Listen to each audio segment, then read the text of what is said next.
Hey guys, I'm Dov, and today I'm back with more Total War Warhammer 2 online action. We're here with Karl Franz and his dwarven allies, and we're going to be taking on the Dark Elves and the Warriors of Chaos, so classic battle of good against evil.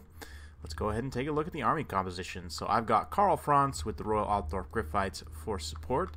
We've got two spearmen backing up my allies' dwarf cannon here, and this is of course Black Iron Battles, who I've been playing a lot of 2v2s with recently, so be sure to check out his channel. Of course, I'll have a link down in the description below. He's also got some Slayers and a Thane here, Longbeards with great weapons with a front line of Dwarf Warriors, and two units of Quarrelers with a Rune Lord. I've got two Outriders here, and of course Franz, the Griffites, a Jade Wizard, two more Outriders here. We've got the Zintler's Reichsguard currently about to clash into some Marauder Horsemen, and then in a nice layer behind we've got another unit of Demigryph Knights with Halberds. Over in this forest here we've got some more Reichsguard hidden, and I believe that's pretty much everything for our forces. A couple of miners up front to be some nice distractions, and that's about it. For the forces of Chaos, we've got two Marauder Horsemen, front line of one Chosen with a couple of Chaos Warriors with great weapons, and a couple of Chaos Warriors with Halberds, with some Forsaken, Sigvald the Magnificent, and a Death Sorcerer, Chaos Poison Warhounds, and a unit of Dragon Ogres. So a very strong Chaos army. For the Dark Elves, they likewise have a pretty decent army. They've got 5 Dark Shards. Front line is a mix of Corsairs and Dreadspears, a couple of Witch Elves in the back, as well as a couple of more Dreadspears for support. We've got Cold One Dread Knights, and I believe that's pretty much everything. It looks like Dreadlord Sword and Board with a Shadow Sorceress, and she's got the Penumbral Pendulum and Melkos Mystifying Miasma, so very good stuff. You can see we got that mobile engagement underway. We're able to catch and destroy both these units of Marauders here. This one hasn't taken a whole lot of damage yet, but just the morale is broken at this point. They're being hunted by these Outriders, and man, I love the fact that the Outriders can shoot while they're moving now. It's super cool when they're just riding around, popping off shots with those repeater rifles. It looks super cool. But yeah, they're going to be able to do quite a bit of damage here to these Marauder Horsemen and be able to see them off the battlefield. My opponent's pushing up through, and basically the goal is at this point we just kind of set up a firing line and then fall back, then set up another firing line and then, you know, fall back, and this is gonna eventually, the Chaos and the Dark Elf player are just gonna collapse on the Dwarfs.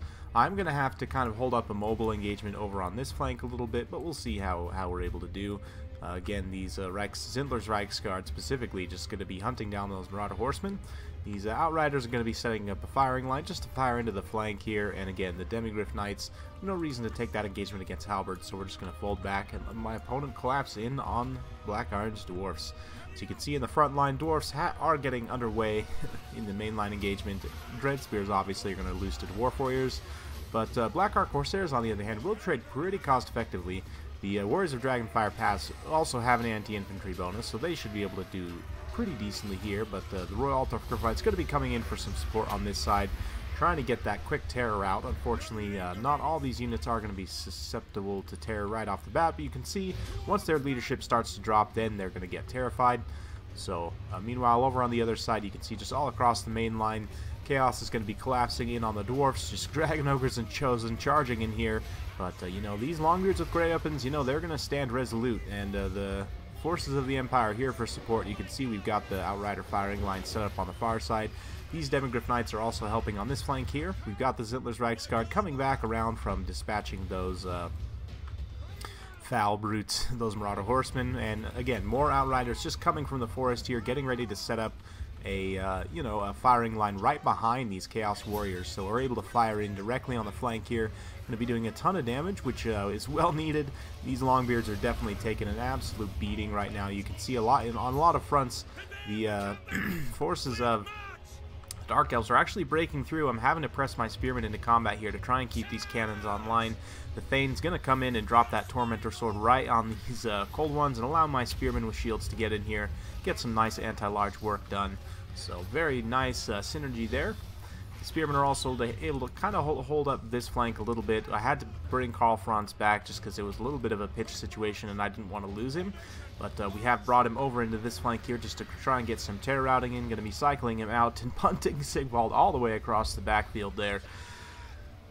And yeah, name of the game at this point is just to kind of set up this firing line and use these Outriders to fire away and try and take off some of these high-value targets. You can see those Dragon Ogres are taking a lot of damage, starting to drop some unit models now as well. The Death Sorcerer is likewise taking a lot of damage. Looks like he's going to be dropping a Fate of Buna, or actually, no, that's a Regrowth right on these Demigryph Knights. So the non-Regiment Renowned Demigryph Knights still have most of their unit models, so they're going to be able to heal back quite a bit. And another rear charge coming in from the Reiksguard, just sandwiching. The Slayers are having to be the unbreakable anvil here. They're a little bit squishy, but they are able to hold a lot of these guys in place. We're able to get some decisive rear charges from those Reiksguard. Meanwhile, over on the far side, things are not looking too great. Royal Altdorf Cryptites have been routed off. A lot of the Spearmen have been taken down, but, you know, Dawi are proud people. They're resolute, and a lot of their forces are rallying. Going to get some Dwarf Warriors holding off these Black Ark Corsairs here, while these Corelers are, you know, they were able to fire for just a moment. It looks like they're going to be routed off. But the mobile engagement over on this far side, which is absolutely critical, is soon going to be turning in our favor. I've still got several healthy groups of Outriders. The Zindler's Reiksguard still have quite a few unit models as well. And as soon as we eliminate kind of these Dragon Ogres and some of the other mobile threats, then I can start bringing my Reiksguard around to deal with some of these cold ones here. The Demigryph Knights here, still relatively healthy. Karl Franz himself also relatively healthy. So we're in okay shape here, but the Rune Lord is taking a lot of damage, and that Thane is as well, getting chased around by the Dread Lady. And, you know, her... what should we call Sigvald? I'm not sure I want to know the relationship between these two particular lords here, but... regardless, Spirit Leech on the Rune Lord, of course, is magic resistance, and the Master Rune of Negation going to be helping to negate a lot of that damage. But that armor-piercing missile fire, on the other hand, from those Dark Shards is starting to be a huge issue, so we're going to bring around the Reiksguard and try and bring them offline. At this point, all the other mobile forces from our opponents have been defeated, so a decisive charge here with the Reiksguard, just shutting down multiple units of Dark Shards. You can see the Outrider firing line is still online there in the jungle, just continuously firing into the back of these Chaos Forces. They've been able to generate a ton of value. And really nice Penumbral Pendulum there, catching one of my units of Outriders. Doesn't do the most damage, but it does do some damage. And honestly, they don't have too many tools at this point to deal with the Outriders, especially now that the Reiksguard have gotten into the back line here. They have free reign to just ride around and lance down all of these Dark Shards. You can see a lot of these units have taken some pretty severe shock damage already. Now Karl and the regrouped Demigryph Knights are also going to be coming down to interrupt their firing, so very fun stuff. At this point, this is going to tip the balance of power pretty well in our favor. Once these Dark Shards are shut down, it's not quite there yet, but once we start to take more of them off the battlefield, then it'll start tipping it a little more and more in our favor as they start to lose their unit models. You can see just absolute madness as the Knights of the Empire ride through the back line here, just pummeling these Druchii into the ground. Meanwhile, the Dwarfen leadership is somehow still alive. This Rune Lord's just about to kick the can, but they've been able to hold up very admirably here and exploding some Chaos Heads, you know, on his dying, at his dying breath. Sigvald's probably going to be the one to take him down, but, you know, he's definitely going to teach Sigvald a thing or two. And I think that's maybe it. Oh, and a hit from the Forsaken actually takes him down, so... down with the Rune Lord, unfortunately, but, you know, the Thane has been routed. Most of the Dawi forces at this point are offline, except for a few, you know, true Dwarf Warriors, and we've also got some Thunderers here in the back line. We're going to be firing at a lot of these routing forces, and I'm going to be using my Outriders just to kind of set up a quick firing line, pop some shots off, and then we're going to put them into melee mode and just chase down the remaining of these routing forces here. At this point, it's mostly a cleanup operation. We've just got to get on the leadership here. So Karl and his demis have come in to finish off the last of these Chaos Warriors here. We are going to have to put a beating on Sigvald eventually, but don't want to stay in the combat too long. So again, just charging around to all these different unbraced units, trying to use the Royal Altdorf Brookfight's terror to just get these units off the battlefield. You can see the Chaos Warriors with halberds are terrified there. So we're just immediately going to ping-pong back. Looks like we've got some miners rallied here as well, so a few miners going to be coming in for some support against these Chosen and other troops, and the miners definitely do not have the stats to deal much damage against the Chosen, but, you know, they can definitely chase them and keep them off the battlefield once they've been terror routed, so they do have that utility. Carl is eventually going to set his sights on Sigvald here, but for now, just content to smack that sorceress. And the Jade Wizard is also riding around with the Goon Squad at this point, kind of dropping that Earthblood. Reikland Runefang also being used to buff the melee attack of a lot of these troops here. So very, very good stuff. Beautiful cinematic map, man. A lot of the New World maps just look absolutely gorgeous. So yeah, we'll just kind of soak up some of the cinematic action as the the battle gets tied up here. Both of these infantry lords, unfortunately, are not going to be the best at getting away from this, and unfortunately this Dread Lady has turned her back, so the Outriders are probably going to shoot her in the back. But I mean, at this point, once I have the Galmaraz off cooldown, I'm going to be able to pop that and get in here with Karl Franz and finish off Pretty Boy with his nice golden underwear. And he's going to lay a royal beating on Sigvald there. Just a massive hit from that Galmaraz, giving him plus 40% armor piercing damage, which with Karl's recent buffs gives him just an insane amount of weapon strength. You can see him just chunking down Sigvald there. Sigvald's not able to regenerate fast enough, and his leadership is going to waver.